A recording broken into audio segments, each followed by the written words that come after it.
2017년 4월 6일 예수님의 메시지 말씀, 휴거와 7년 대환란을 이해하기 위해서는 먼저 반드시 다니엘의 70일에를 알고 이해해야 한다. 그래서 전편에 다니엘 70일에와 느헤미야 성전 건축에 대하여 남은 한 일에 대한 말씀을 자세하게 주었다. 이제는 한 일에 남은 중 대환란 전에 휴거가 반드시 일어나야 하는지에 대하여 알아야 하는 것이다. 하나님 앞에 온갖 가증한 우상 숭배와 죄악으로 타락한 이스라엘 백성은 하나님께 심판을 받아 멸망하고 바벨론의 포로로 끌려간다. 그곳에서 다니엘은 하나님의 은혜를 입어 이스라엘의 회복과 마지막 때에 대한 계시를 받게 된다. 그리고 포로로 잡혀간 다니엘이 하나님 앞에 이스라엘의 죄를 자복하고 회개할 때에 하나님께서 다니엘에게 이스라엘의 회복과 구원을 위해 70일에 490년이라는 기간을 정하시고 언약을 하셨다. 다니엘 9장 24절 내 백성과 내 거룩한 성을 위하여 70일에로 기한을 정하였나니 허물이 그치며 죄가 끝나며 죄악이 용서되며 영원한 의가 드러나며 환상과 예언이 응하며 또 지극히 거룩한 이가 기름 부음을 받으리라. 간단하게 말하면 70일에는 세 부분으로 나누어진다. 7일에 49년 성전 건축의 칙령이 날 때부터 완공 때까지의 기간이고 62일에는 434년 성전 완공 후부터 예수 그리스도가 왕으로 일어서기까지의 기간이다. 한일의 7년은 장차 마지막 때 한 인간 적그리스도가 이스라엘과 맺을 언약의 기간이다. 총일의 490년이다. 다니엘 9장 25절에서 26절, 27절이다. 이제 이스라엘 회복기간 70일의 중 69일에는 지나갔고 마지막 한일에 7년만이 남아있다. 마지막 한일의 7년 대환란은 이스라엘의 환란과 회복의 때이지 교회의 때가 아니다. 하나님께서는 이방인의 수가 차기까지 이스라엘을 완악한 대로 놔두셨다. 지금은 교회 이방인의 시대이고 이제 그 충만한 수가 다 차면 교회의 시대는 영광의 휴거로 끝이 나게 된다. 그리고 마지막 한일의 7년 대환란의 기간이 다가왔는데 이 기간은 이스라엘의 회복을 위한 시간이다. 로마서 11장 25절 이 비밀을 너희가 모르기를 내가 원치 아니하노니 이 비밀은 이방인의 충만한 수가 들어오기까지 이스라엘에 더러는 완악하게 되는 것이라. 하나님께서 말씀하시는 70일의 기간은 이스라엘을 위하여 주어진 언약의 기간이다. 성경은 분명히 내 백성과 내 거룩한 성을 위하여 70일에로 기한을 정한다고 말하고 있다. 내 백성과 내 거룩한 성은 교회가 아니라 이스라엘 백성과 예루살렘성을 의미한다. 그러므로 마지막 남은 한일의 7년도는 교회의 때가 아니라 야곱의 이스라엘의 환란의 때인과 동시에 이스라엘의 회복의 때이다. 7년 대환란기에는 이스라엘이 히틀러보다 더 크고 두려운 때가 임할 것이다. 그러나 그 끝에는 예수님이 왕으로 재림하시고 이스라엘을 구원하실 것이다. 에레미야 30장 7절 슬프도다. 그날이 커서 그것과 비길 날이 없나니 그날은 곧 야곱의 고난의 때로다. 그러나 그가 그 고난에서 구원을 받으리로다. 신부된 교회는 7년 대환란을 통과하지 않는다. 요한계시록 3장 10절 내가 나의 인내의 말씀을 지켰은즉 내가 또한 너를 지켜 시험의 때를 면하게 하리니 이는 장차 온 세상에 임하여 땅에 거하는 자들을 시험할 때라. 요한계시록 3장까지의 7교회는 그 당시 교회일 뿐만 아니라 장차 말세에 있을 여러 가지 교회의 모형을 믿는 자들에게 보여주신 것이다. 휴거 성도들은 빌라델피아 교회같이 인내의 말씀을 잘 지키고 깨어 준비하고 있어야 한다. 그리해야 온 세상에 임하는 시험의 때 대환란을 피하고 휴거로 영광을 받을 수 있다. 그리고 요한계시록 본문에서 대환란이 시작되고부터 교회라는 말이 등장하지 않고 있는 것도 눈여겨보아야 할 점이다. 누가복음 21장 36절 너희는 장차 올 이 모든 일들을 능히 피하고 인자 앞에 서도록 항상 기도하며 깨어 있으라. 예수님은 친히 너희가 마지막 때에 모든 환난을 능히 피하라고 말씀하셨다. 예수 그리스도의 신부들은 예수님의 말씀대로 행할 것이다. 누가복음 17장 35절 두 여자가 함께 매를 갈고 있음에 하나는 데려감을 당하고 하나는 버려둠을 당할 것이니라. 반드시 성도라 불리는 자들 중 하나는 들림을 받고 하나는 버림을 당할 것이다. 성경에는 마지막 때 노아의 때와 같고 롯의 때와 같다고 하셨다. 그들 중 소수만이 구원을 받았다. 역시 마지막 때도 마찬가지일 것이다. 예수님의 신부는 적을 것이다. 요한계시록 19장 14절 하늘에 있는 군대들이 희고 깨끗한 세마포를 입고 백마를 타고 따르더라. 여기에서 말하는 본문은 예수님이 지상재림 하실 때를 말하고 있다. 그러나 이미 휴거되어 하늘에 있는 신부들이 혼인잔치를 하고 예수 그리스도의 군대가 되어 흰 세마포와 흰 말을 타고 지상으로 내려온다고 말씀하셨다. 예수 그리스도 신부의 조건은 말씀과 성령 그리고 의로운 옳은 행실이다. 계시록 19장 7절에서 8절, 마태복음 25장 2절에서 4절, 여기서 등은 말씀을 상징하고 기름은 성령을 상징한다. 시편 119편 105절 말씀에 주의 말씀은 내 발의 등이요 내 길의 빛이니이다 라고 말씀하고 있다. 그러므로 그 등은 말씀이다. 어리석은 처녀들은 말씀은 있지만 성령님의 기름은 채우지 못하였다는 것이다. 그래서 기름 부음을 구하는 동안에 혼인잔치의 문은 닫히고 세상에 남겨진 어리석은 처녀가 되는 것이다.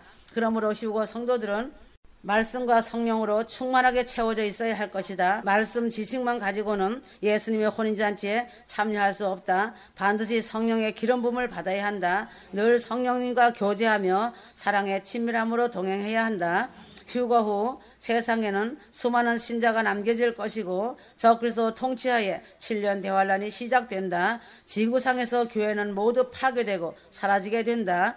거의 대부분의 사람들이 짐승표 666을 받게 된다. 그러나 소수의 사람들을 하나님께서 택하신 자들은 적그리스도를 거부하고 목배임을 받고 주님과 함께 거하게 될 것이다. 그것은 한때와 두때와 반때에 후 3년 반 관한 것이니 적그리스도가 거룩한 백성의 권세를 흩어놓은 일을 이루게 될 때에 그 모든 일이 끝나리라. 다니엘 12장 7절, 계시록 15장 2절, 계시록 13장 7절에서 8절, 휴거는 비밀이다. 고린도전서 15장 51절, 보라 내가 아니요 마지막 나팔에 순식간에 호련히 다 변화하리니 하나님께서는 그것을 일부러 감추어 두셨다. 휴거는 비밀이어야만 하기 때문이다. 이스라엘 혼례법에도 신랑은 새벽 한밤중에 도적같이 신부를 찾아온다. 그때의 신부가 맞으러 나오지 못하면 그 혼례는 파악이 된다. 그렇듯이 하나님께서도 예수님의 결혼식인 휴거에 대해서 비밀로 감춰 놓으셨다. 하지만 성경에 여러 가지 힌트를 남겨 놓으셨다. 사전 5장 2절에서 3절, 사전 5장 1절, 교회가 휴거받기까지는 성령님께서 적그리스도의 출현을 막고 있다. 사루 2장 7절에서 8절, 불법의 신비 적그리스도가 이미 일하고 있으나 다만 지금 막고 있는 이 성령이 길에서 옮겨지기까지 막으리라. 그 뒤에 저 사악한 자 적그리스도가 드러나리니 주께서 자신의 입의 영으로 그를 소멸시키시고 친히 오실 때 광채로 그를 멸하시리라.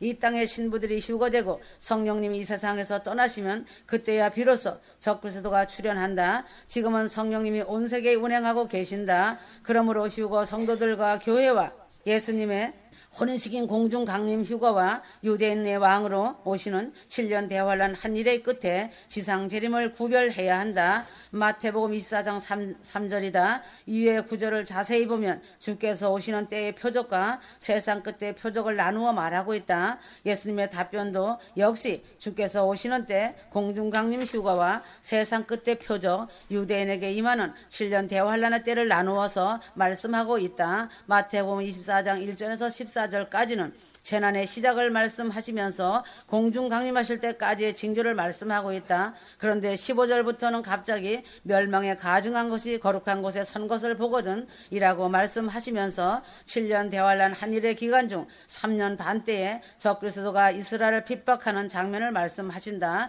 그러므로 마태복음 24장은 공중 강림 휴거와 지상 재림의 때를 동시에 언급하고 계신 것이다.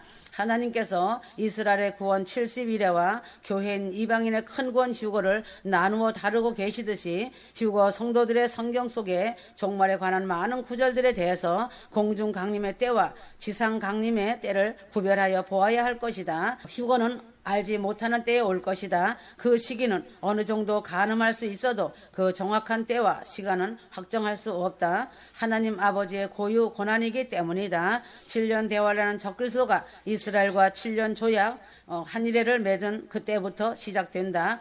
계시록은 본문에서 3장 이후 성령과 교회에 대한 언급이 존재하지 않는다. 왜냐하면 대환란기에 존재하지 않기 때문이다. 만일 교회가 대환란기를 통과한다면 앞에서 말한 것 같이 7년 대환란은 야곱의 환란, 에레미야 30장 7절으로서 다니엘서에 말한 마지막 한일의 7년이다. 이 말씀은 이스라엘 회복하시는 하나님의 구원 사역 시기이지 교회의 시대가 아니다.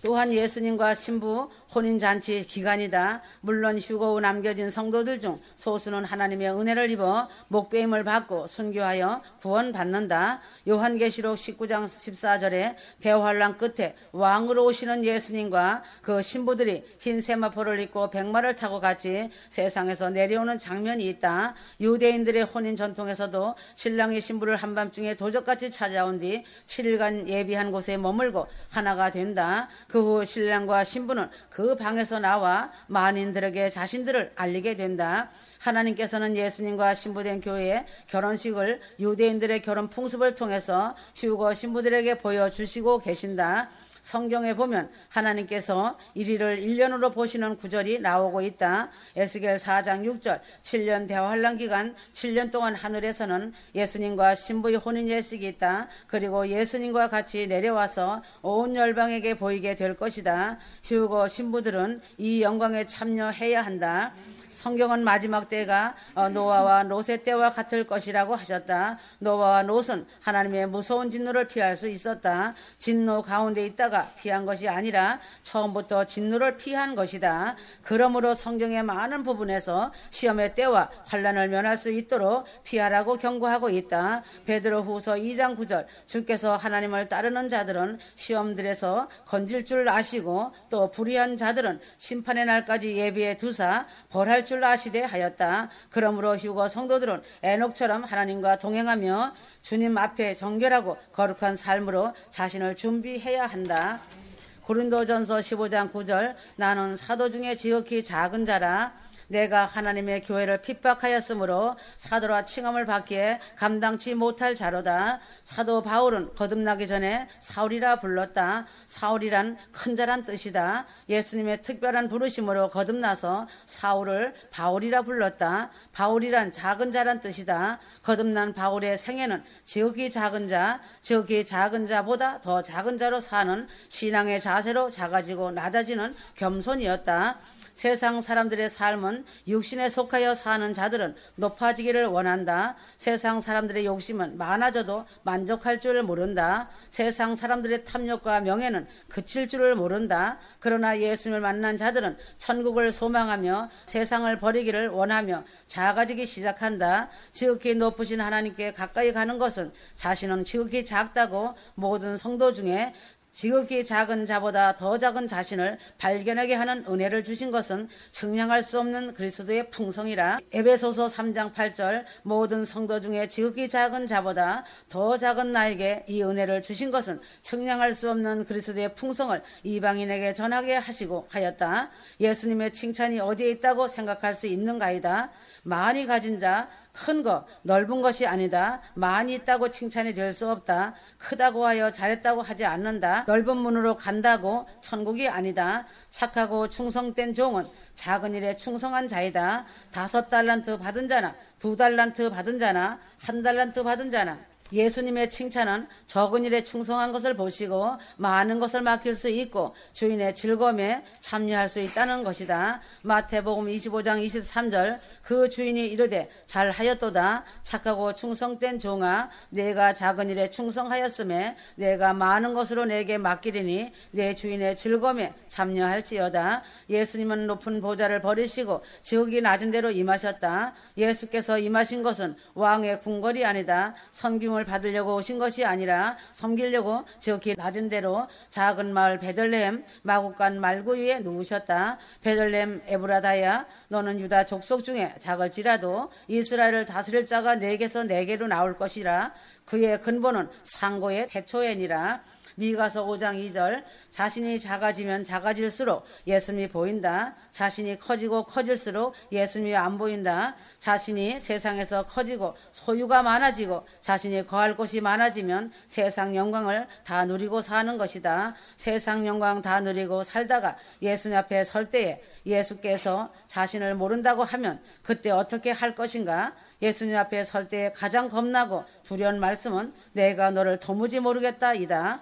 이 세상에 살면서 작아지고 적어지고 생명으로 인도하는 좁은 문으로 들어가 예수님 앞에 설 때에 예수께서 말씀하신다. 임금이 대답하여 가라사대 내가 진실로 너에게 이르노니 너희가 여기 내 형제 중에 지극히 작은 자 하나에게 한 것이 곧 내게 한 것이라 하시고 마태복음 25장 40절 백보자 심판에서 왼편에 있는 자들에게 이르시는 것은 저주받은 자들아 나를 떠나 마귀와 그 사자들을 위하여 예비된 영영한 불에 들어가라 말씀하신다. 왼편에 있는 자들이 영벌에 들어갈 것은 지극히 작은 자 하나에게 하지 아니한 것이 곧 예수님께 하지 않은 것이었다. 예수님의 공중휴거 재림이 목전에 와 있다. 예수님께서 내가 아주 속히 와서 데려가신다고 하신다. 예수님께서 휴거 성도들에게 열린 문을 두셨으니 마음을 굳게 하여야 한다. 큰 것 많은 것 넓은 것을 바라지 않아야 한다. 그러므로 작은 일에 충성하는 자 적은 능력 좁은 문으로 들어가라 말씀하시고 계신다. 그러나 자신의 의가 강함으로 휴거를 믿는다고 하면서도 말씀보다는 자신이 본 것 들은 것에 더 치우쳐서 혼의 생각과 진리의 말씀이 섞여져 혼미한 가운데 자신은 선질로 착각하고 가고 있다. 그리하면 그날에 하나님의 자석에 붙지 못해 떨어진다. 휴거 성도들은 그리스도의 피로 씻음받아 정결해진 신부들이다. 그리스도의 보혈로 거룩해진 하늘의 백성들이기 때문에 세상과 섞여 살면서 천국 복음의 순수성을 잃어버려서는 안 된다. 신명기 22장에 이스라엘 백성들이 가나안 땅에 들어가 생활할 때 지켜야 할 실제적인 교훈들이 기록되어 있다. 내 형제의 우양이 길 잃은 것을 못 본 채 하지 말라고 기록되어 있다. 남자의 의복과 여자의 의복에 대해서도 서로 나누어 입지 말라고 하였다. 이와 같은 규례들이 실질적으로 분명하게 말씀하셨다. 성도덕에 대해 규례를 정해 놓으셨다. 이 말씀은 마지막 신부 단장하는데 아주 중요한 말씀이다. 천국 복음 안에서 정결하게 예수 그리스도의 보혈의 피로 깨끗하게 씻겨주시고 쉬게 된 휴거 신부들이 자신의 보고 들은 것으로 인해 더러워지고 좋지 않은 미혹된 것들로 섞이고 있기 때문이다. 천국복음 진리의 말씀으로만 깨끗해질 수 있다. 신명기 22장 말씀을 통해 섞는 것을 하나님은 제일 싫어하신다. 포도원에 씨를 뿌릴 때는 두 종자를 섞어 뿌리지 말고 소와 나귀를 함께 결의하여 갈지 말고 양털과 배실로 짠 것을 입지 말라 하셨다. 신명기 22장 9절에서 11절이다. 먼저는 포도원에 두 종자를 뿌리지 말라이다. 씨 뿌리는 비유에서도 알 수 있듯이 씨는 하나님의 말씀을 상징하고 있고 포도원은 이 말씀이 선포되는 교회 혹은 우리의 심령을 상징하고 있다. 그런 고로 본문에서 포도원에 두 종자를 섞어 뿌리지 말라는 권면을 하신 것은 하나님의 교회의 말씀 외에 다른 교훈을 섞어 전하지 말라는 의미로 해석할 수 있다. 설교는 세상 지식을 가르치는 시간이 아니라 때에 따라 하나님의 말씀을 가르치는 시간이다.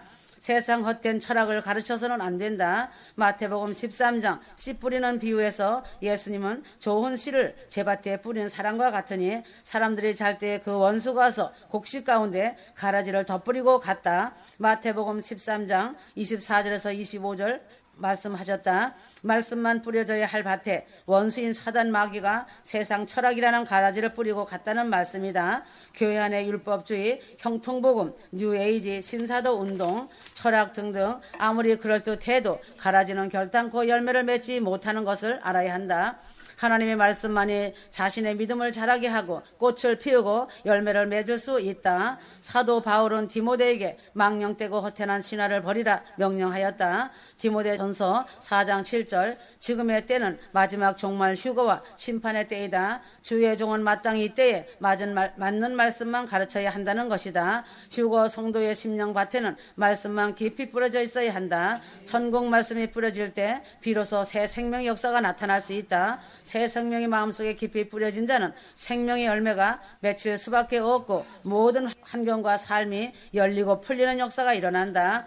소와 나귀를 결의하여 갈지 말라. 소와 나귀를 한 멍에에 묶어 갈지 말라는 말씀이다. 왜 그런지 알아야 한다. 서로 성격도 다르고 보폭도 다른 소와 나귀를 한 멍에에 묶어 밭을 갈면 문제가 생길 수밖에 없기 때문이다. 고린도후서 6장 14절에서도 믿지 않는 자와 같이 하지 말라 하셨다. 결혼이나 사업이나 운명을 같이 하는 중요한 일에 믿지 않는 자와 함께해서는 안 된다는 것이다. 이스라엘의 아합 왕은 시돈왕 에빠 아래 딸 이세벨을 아내로 맞이했다가 자신뿐 아니라 온 이스라엘을 우상 숭배에 빠뜨리고 말았다. 그리고 이 죄로 인해 아합 왕과 이스라엘은 하나님의 준엄한 심판을 받게 되었다.